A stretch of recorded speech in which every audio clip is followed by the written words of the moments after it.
Hello dear students, welcome to K2 classes. We have started class 6 science 6th chapter, the living organisms, characteristics and habitats.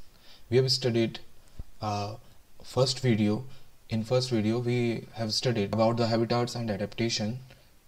After that we have studied here are sunlight and heat biotic and abiotic components. Now we know that some plants grow from seeds.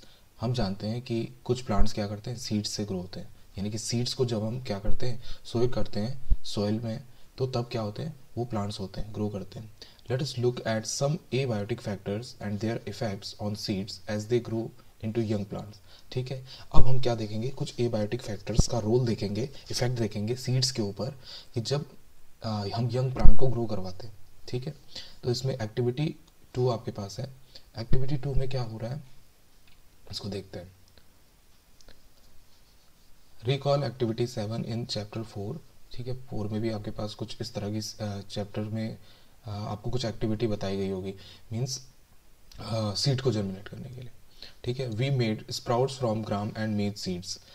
We made sprouts from gram and made seeds. जो हम क्या करते हैं उसमें ग्राम और made seeds के sprouts बनवाए थे. ठीक है, when the seed turned into a sprout it is said to have germinated. जैसे ही वो स्प्राउट बनाने लग गए थे, जो सीड्स थे उनको हमने क्या कहा कि ये जर्मिनेट हो गए. ठीक है, जैसे स्प्राउटेशन हो जाएगा, उनका स्प्राउटिंग हो जाएगी, स्प्राउटिंग होने के बाद उसे क्या बोलेंगे, हम जर्मिनेटेड बोलेंगे. ठीक है, this is the beginning of life of a new plant. ये क्या है, एक बिगिनिंग है न्यू प्लांट की ग्रो करने की. ठीक है, कलेक्ट सम ड्राई मूंग सीड्स. अब आपको क्या करना है एक्टिविटी 2 में कि आपको ड्राई मूंग सीड्स को क्या करना है, कलेक्ट करना है. ठीक है, ड्राई मूंग सीड्स को कलेक्ट करना है.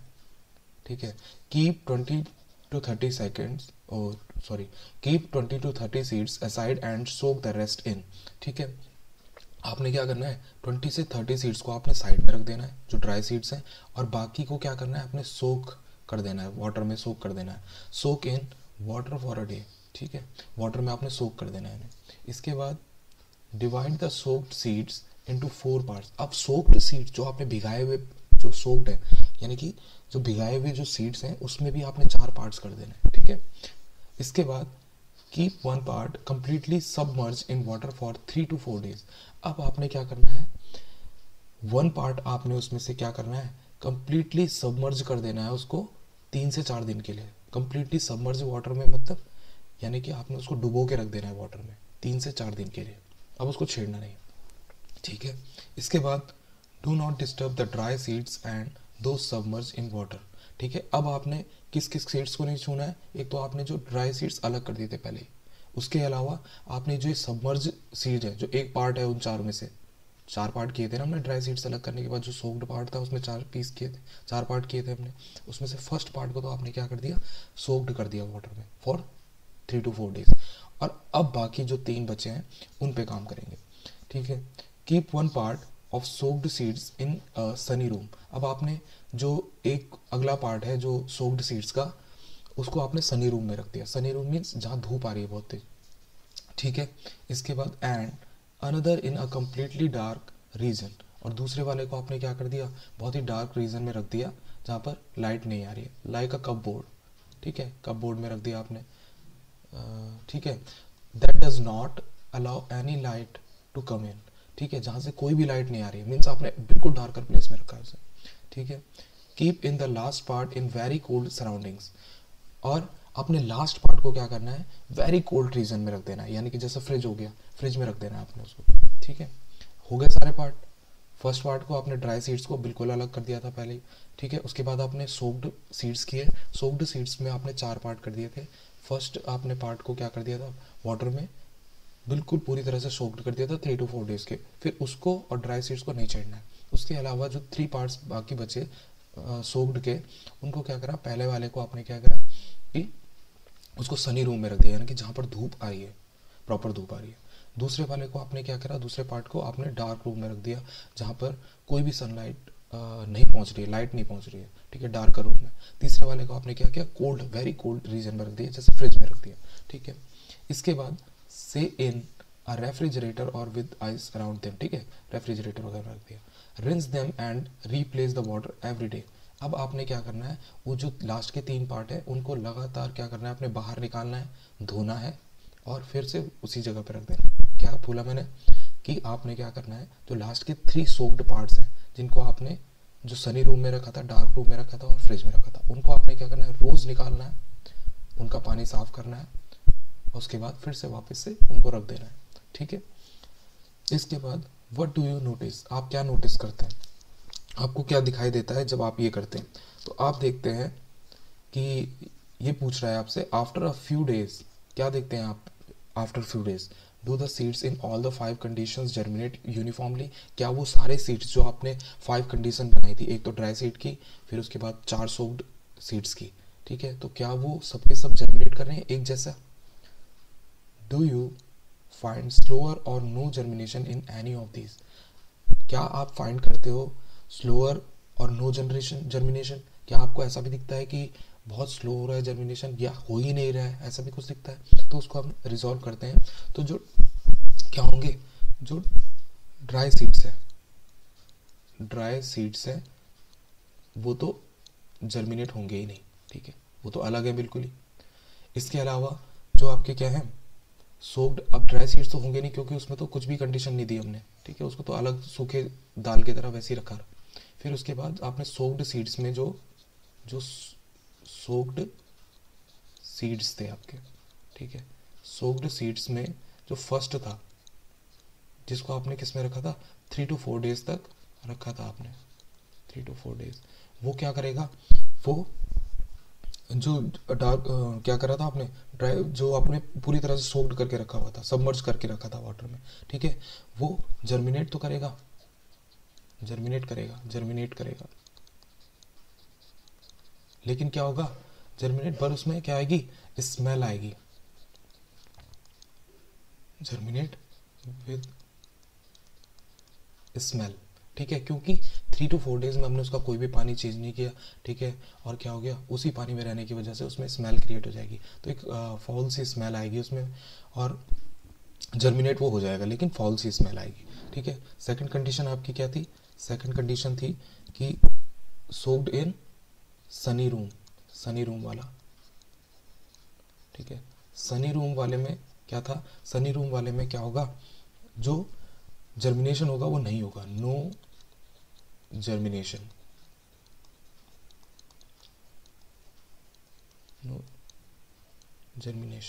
ठीक है।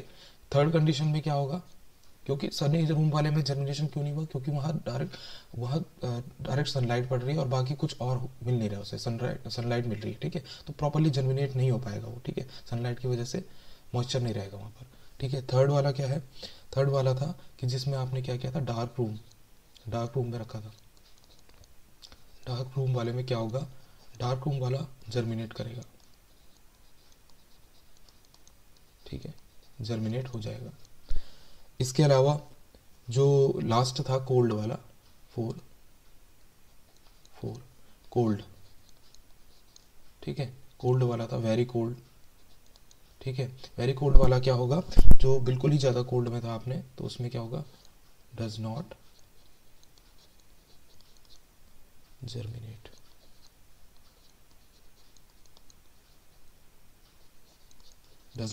ठीक है।